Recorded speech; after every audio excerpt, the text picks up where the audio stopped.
G'day, Shane here again. I've got another poem I'd like to read to you, one from way back in the early 90s when I wrote a book for the Stock Journal Bush Poet of the Year award. Well, actually, I wrote a heap of poems, and I had so many poems that I ended up putting them into a book. So the book I've written is called, hold it up the right way, Rough Around the Edges, a selection of bush verse. It's got a few humorous poems and things in it from experiences, or based on experience. I don't know that they're all true. I have to find out.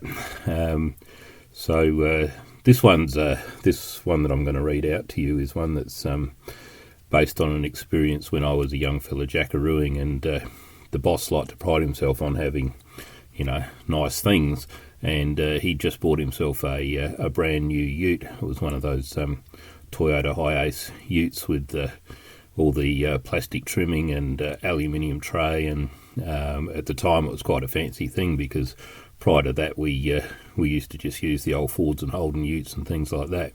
So this was four-wheel drive and able to do a few more things than what those old utes were able to do. So this poem's called Dad's New Ute. "What's that flamin' racket?" Mum yelled from out the back, as a car with horn a-blaring came rumbling down the track. Little brother ran to see and yelled, "You bloody beaut!"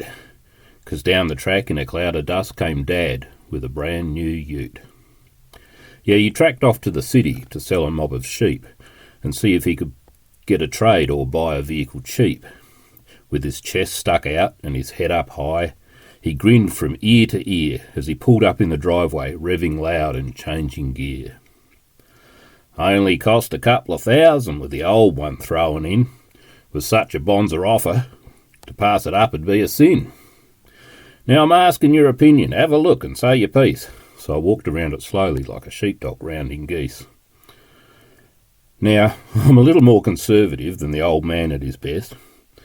Seems to look all right to me, but time will be the test. It had a shiny yellow Juco and an aluminium tray. It was four-wheel drive or two, depending how you felt on the day. There were fittings like a luxury car with a stereo and like. All the trim was cloth and plastic. 'Twas a Japanese delight. "Hop in, we'll take her for a spin," said Dad in owner's pride. "We'll take her across the station, from here to the other side." So off we set in comfort, with the air conditioner blasting. We hurtled through the mulga scrub in the midst of plastic casting. And I couldn't help but wonder what would happen in a smash. Should we hit a kangaroo or lose control and have a crash? But the old man wasn't worried. He said, "I think we'll try her good. We'll test the rugged strength of the body and try the motor underhood."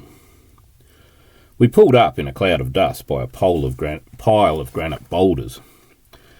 Then he made us load them on the tray, straining our backs and straining our shoulders. Then, changing gears to four-wheel drive, he headed up a hill. We rattled over saltbush clumps and rocks to test her skill. Then as we reached the craggy top, we stopped and looked around. Then we headed off again to test her going down. And all the while I prayed to God to make the end come quick, 'cause if it didn't finish soon, I thought that I'd be sick. "The next big test," the old man said, "I know she'll handle grand. We'll take her to the drifting dunes and try her in the sand." So through the sandy mounds we ploughed, with wheels spinning madly. Inch by inch we crawled along, with motor screaming badly. At one stage, when the travel stopped, I thought I'd have to push, but just as I was getting out, the wheels grabbed a bush. On harder ground we rumbled on like babies in a pram. "For the next big test," my father said, "we'll try her in the dam." As the water flowed around us, I was feeling quite unsure. My father said, "Whatever you do, don't open up your door." In the middle of the murky dam, I was sure I'd have to row, but this was soon forgotten when a yabby bit my toe. At last we reached the other side and spun up the slippery bank. I had visions of us conking out with water in the tank.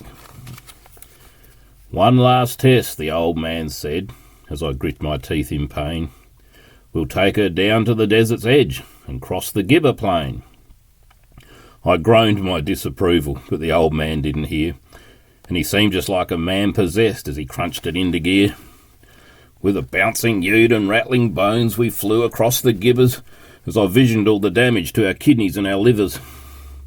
Now, as we travelled homeward, I was too shook up to speak, and I couldn't help but notice that the ute had found a squeak.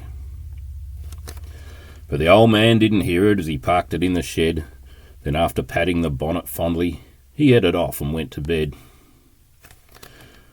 It was early in the morning that we got the awful fright, because the brand new ute of yesterday had dropped to pieces overnight. Okay, so that's just an example of some of the poetry in my book.